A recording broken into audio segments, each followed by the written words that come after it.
Introduction to the sport Arnis. This module will discuss and present the legal basis, history, and early development, as well as the rule and regulations of Arnis as sports. Creating warm-up applicable for Arnis will also be tackled in this module. At the end of this module, students will be able to 1. Underscore the legal basis of Arnis. 2. Traced salient features of this history and development of Arnis. 3. Explain the correct rules and regulation of Arnis as sports. 4. Create warm-up routine applicable for Arnis. Legal basis of Arnis. Arnis was declared and approved as the Philippines' national martial arts and sports on December 11, 2009. This is also known as Republic Act 9850, an act declaring Arnis as the national martial arts and sports of the Philippines. This is the policy of the state to inculcate patriotism, nationalism, and appreciation of the role of national heroes and symbols in the historical development of the country. Furthermore, the state must give priority to education, science and technology, arts and culture, and sports to foster patriotism and nationalism, accelerate social progress, and promote total liberation and development. RA 9850. Section 1. History and development of Arnis.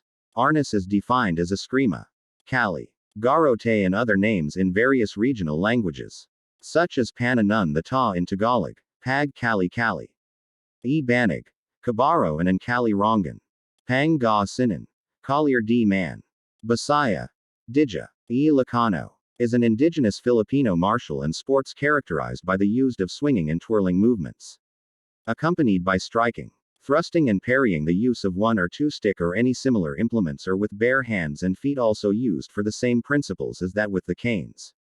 RA 9850. Section 2. Arnis, as a martial arts, was spawned in Philippine soil. It was known as in ancient Philippines as Kali, an ancient Malayan word which implies a large bladed weapon longer than a knife. This art was practiced primarily for self-defense by the pre-Spanish Filipinos, who are noted for their friendly nature and legendary hospitality. Kali must have been derived from Jakalele, which is a native fencing in Indonesia. This linguistic kinship is not without basis, considering that what is now Indonesia was once, in ancient times, a part of the Sri Vishayan and Majapahit empires, whose spheres of influence reached the Philippines. Scanty records show that it is possible that the 10 Bornean datus who landed in the island of Panay in the 13th century were subjects of either of these two ancient empires.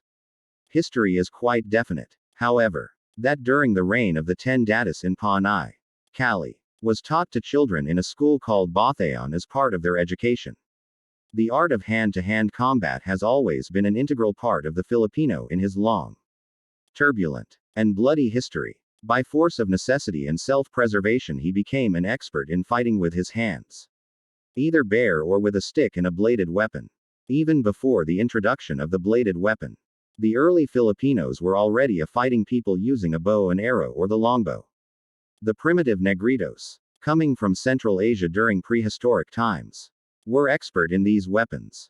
However, about 200 BC, the Malays migrated to the Philippines and brought with them the long knife. Their coming enriched the Filipino arsenal in the fighting arts. Besides their sticks and bows and arrows, the early Filipinos were now also experts in the use of bladed weapons and daggers. This is especially true of the Muslims in Mindanao and Sulu, who have a special inclination for these weapons. Their skill in hand-to-hand combat with a bladed weapon had been proven in their untarnished history of success in repelling foreign invaders in their land. The numerous attempts of the Spaniards, the Americans, and the Japanese to conquer the Muslims and to colonize Mindanao always failed. As a fighting arts, Arnis has 3 forms of play. They are the espada y daga, sword and dagger, in which a long wooden sword and a short wooden dagger is used. The solo baston, single stick, in which a single long muton or baston, wooden stick or rattan cane hardened by drying or heating, is used, and the sinawali, a native term applied because the intricate movements of 2 muton resemble the weave of a sawali, crisscross fashion. The bamboo splits weave pattern used in walling and matting. Arnis is a close combat affair. Thus skills as parrying and striking must be developed with utmost dexterity. The expert use of the leg and the leg ship fulcrum maneuver to outbalance and throw an opponent must be perfected. Unlike other martial arts which make use of complex body maneuver, Arnis as it was then and as it is now in its modern form, puts emphasis on the use of the stick and hand-arm movements. The glorious lives of Filipino heroes are linked with the awesome power of the martial art of Arnis. They triumphantly waged their heroic battles for freedom and liberty as a testimony of the power and effective of Arnis. Their successful stand against their superiorly armed adversaries' mortal combat in the arena of battle is now held in immortal inviolability by history. It would not far-fetched to surmise that one of the earliest Filipino heroes, Lapu-Lapu, was a Cali or Arnis expert. Pigafetta, Magellan's chronicler and historian, recorded that on April 27, 1521, Lapu-Lapu felled the great Spanish warrior with a bladed weapon, thus marking a Filipino's first victorious stand against a foreign invader. In 1564, another conquistador, Miguel López de Legazpi, landed in Abuyog Leyte, where they were hospitably met the chief of the island Malatick and his son Kamutunan. Legazpi and his men were treated to a feast and shown a sample of the early Filipinos' skill in the combat with Cali as the best part of the show.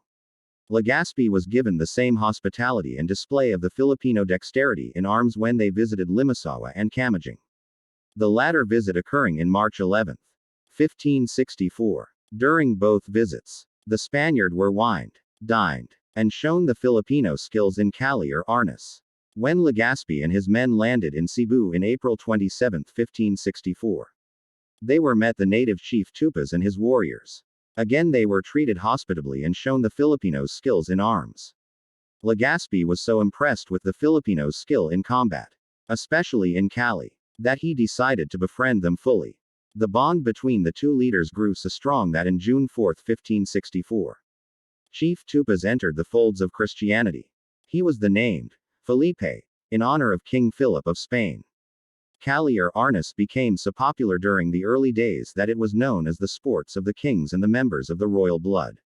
The first and foremost expert of the art were the Raja and Maharlika of the Visayas and Tagalog regions, Amandaque in Pangasinan, and Baruwang of the Cagayan Valley region.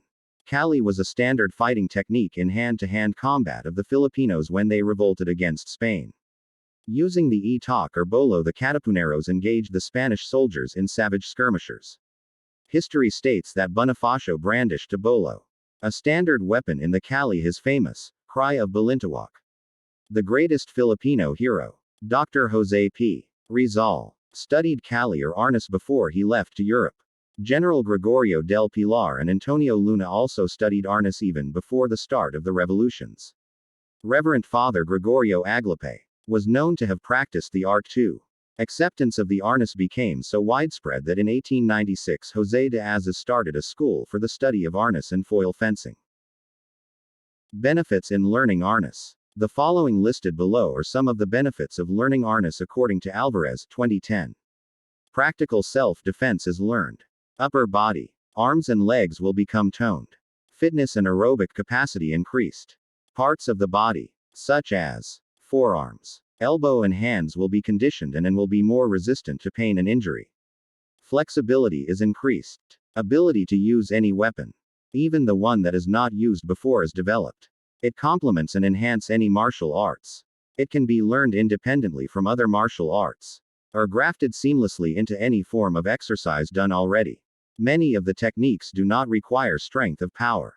Instead, most power is derived from body movement and economy motion.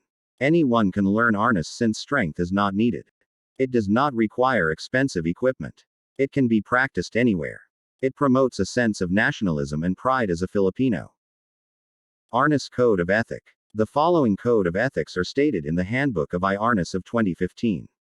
1. Arnis is an event that aim bond and develop friendship and brotherhood. 2. It is never a sport to hurt and defeat the opponent but to improve the skills of the players. 3. It aims to develop the mind, the physique and the character of the player. 4. Arnis is played to develop the social aspect that will lead to the close bonding of all practitioners. All practitioners respect each other. They salute each other when they meet and from a meeting before they depart. The juniors must salute first and maintain the position until the seniors answer their salute. 6. The juniors do not have the right to challenge to fight the seniors unless in the program set by their association to fulfill an objective. 7. All the practitioners continue to move on as there is room for improvement or advancement. 8. Each practitioners must share with other beginners or practitioners the advancement attained. 9. Practitioners must desire to strengthen the Arnis family he or she belongs to by sharing love, knowledge and understanding. 10. Practitioners must remember that Arnis is not a means to fight people but to bond with them for life improvement.